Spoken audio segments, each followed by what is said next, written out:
नमस्कार दोस्तों। आज बात करते हैं आर्टिफिशियल इंटेलिजेंस की।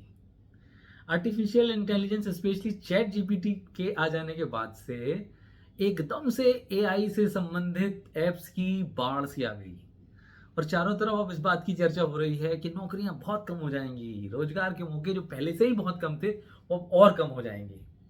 पर मुझे लगता है कि जब भी कोई नई टेक्नोलॉजी आती है ये चर्चा जरूर होती है कि अब इसके कारण नौकरियां कम हो जाएंगी।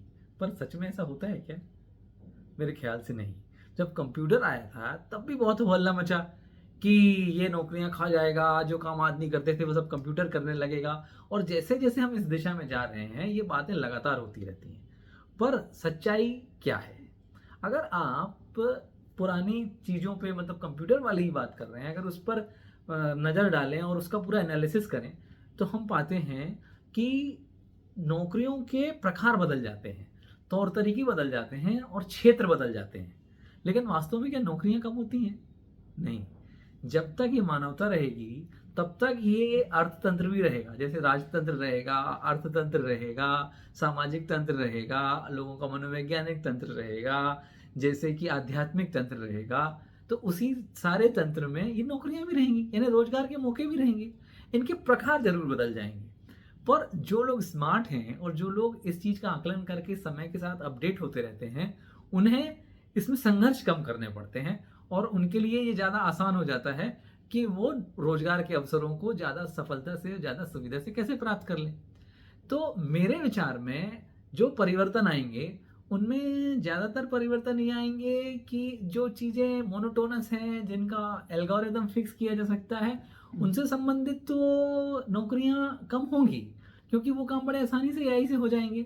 और यहाँ तक कि जैसे हम देख रहे हैं कि चाहे चित्र बनाने की बात हो या एडिटिंग की बात हो, कंटेंट राइटिंग की बात हो, ये सारी चीज़ें भी जिन्हें हम मौलिक मानकर चलते थे वो भी एआई बड़ी खूबसूरती से कर रहे हैं।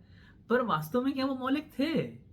जो मौलिक थे उनमें फर्क नहीं है ना। आप अगर एक उदाहरण लें कि किसी अच्छे चित्रकार का उसी से मिलता जुलता कोई चित्र बनाना है, एआई कितनी भी मेहनत कर ले, वो उस पैटर्न को कॉपी कर ले, लेकिन वो मौलिकता नहीं ला सकता जो चित्रकार में वास्तव में होती है। वही चीज हर जगह है, मतलब सॉफ्ट स्किल्स में भी है और साइंटिफिक चीजों में भी है कि जहां आप आउट ऑफ बॉक्स थिंकिंग में जाएंगे, जहां आप ओरिजिनलिटी लाएंगे, वो एआई कभी नहीं ला पाएगा। तो ऐसी नौकरियों में, ऐसे या नौकरियों में, उन क्षेत्रों में जहां कि आप अपनी खुद की विशिष्टता, अपनी खुद की मौलिकता हमेशा लाने के लिए तैयार हैं, आप खुद को चैलेंज करके और खुद के लिए नए विकल्प आउट ऑफ बॉक्स थिंकिंग के थ्रू लाना चाहते हैं, वो तो हमेशा रहेगा। और वो एक तरह से और इस दिशा में जाएगा कि जैसे पहले हम कहते थे कि कॉपी पेस्ट का जमाना है, कट कॉपी पेस्ट के थ्रू चीजें चल रही, तो ये एआई एक तरह से उसका और अपडेटेड फॉर्म आ गया। लेकिन जो मौलिकता की जरूरत तब थी या उसकी उपयोगिता या उसका महत्व तब था, उससे ज्यादा वो अब रहेगा और आगे जाता जाएगा। जो ऐसी चीजें हैं जो एक सिलसिलेवार तरीके से रिपीटेशन से हो सकती हैं, वो एआई के थ्रू होती जाएंगी। लेकिन हमेशा जिस दिशा में दुनिया को ले जाना है, जिस दुनिया को जिस डायरेक्शन में ले जाना है, वो और नए नए क्षेत्र और खुलते चले जाएंगे। जैसे एक उदाहरण की बात आप लें कि हमारा ऑफिस का कल्चर होता है या जिस ऑर्गेनाइजेशन में लोग काम करते हैं, उसमें एक इंट्रापर्सनल रिलेशन की बात होती है, जिसके लिए अमूमन हमारे ऑफिस में एचआर को नियुक्त किया जाता है। और वो फिर उनकी मनोवैज्ञानिक ज़रूरतों के मुताबिक नई नई चीज़ें करना, उनके व्यवहार को और अच्छा करने के लिए, उनके जो उनका अपना पोटेंशियल है उसको इम्प्रूव करने के लिए और उनकी प्रोडक्टिविटी को बढ़ाने के लिए जो तौर तरीके अपनाती है, वो तो एआई सजेस्ट ही कर पाएगा। लेकिन उसको उस वक्त परिस्थिति के हिसाब से क्या सही होना चाहिए, वो तो जो मनुष्य का दिमाग है वही निर्णय कर पाएगा ना। और जहाँ ऐसी जो चीज़ें हैं जिसमें आप कह सकते हैं कि फिजिकल स्ट्रेंथ की ज़रूरत है, या जिसमें सेंसरी ऑर्गन्स की किसी चीज़ को टेस्ट करके बताने की या किसी को देख के बताने की बात है, उसमें भी एआई कभी भी मनुष्य को पीछे नहीं छोड़ पाएगा। ये तो जो ये वाली लाइंस हैं इससे रिलेटेड और इसकी दिशाएं इस दिशा में बढ़ेंगी। जो काम एआई ने कर दिया वो एआई कर लेगा, लेकिन मनुष्य को तो रहना है, लोगों को रहना है और उस अर्थतंत्र के अंदर रहना है और वहां अपना अर्थोपार्जन भी करना है। तो नए अवसर तो खुलेंगे ही, क्योंकि यदि आदमी उस चक्र का हिस्सा नहीं होगा जिसमें रुपया चलता है, आगे बढ़ता है, एक हाथ से दूसरे हाथ में, दूसरे हाथ से तीसरे हाथ में जाता है और उसमें सबकी भागीदारी होती है, तो उसके फिर तौर तरीके थोड़े बदल जाएंगे, रिपीटेटिव वर्क खत्म हो जाएंगे, इनोवेटिव चीजें आगे आती जाएंगी और उसमें सहभागिता बढ़ती चली जाएगी।